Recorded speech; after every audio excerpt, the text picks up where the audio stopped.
একটা বিষয় কি আপনারা ভেবে দেখেছেন, শহীদ ওসমান হাদি মারা যাওয়ার আগে তাকে কয়টা মানুষ চিনতো?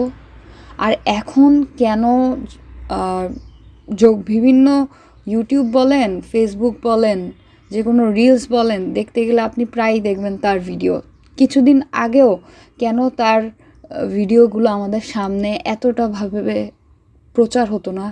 এখন দেখবেন আপনারা নির্বাচনী খরচসীমা নিয়ে ওসমান হাদির বক্তব্য, আপনারা দেখতে পাবেন পর্দা নিয়ে অসাধারণ আলোচনা ওসমান হাদির। এই ভিডিওগুলো সে মারা যাওয়ার আগে অথবা সে জীবিত অবস্থা থাকতে কেন আমাদের সামনে আসতো না? এই বিষয়টা আপনারা কি কখনো ভেবে দেখেছেন কি না, এটাই আমার প্রশ্ন। আমরা আসলে কোন বিষয়টাকে আলোচনার মধ্যে রাখতে চাই এটা আমাদের উপর। ভালো বিষয় নিয়ে আপনারা কথা বলবেন, ভালো টপিক নিয়ে কথা বলবেন, সেটাই আপনার সামনে আসবে।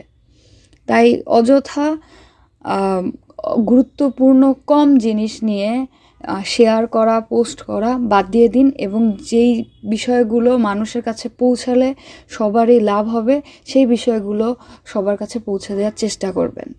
ধন্যবাদ।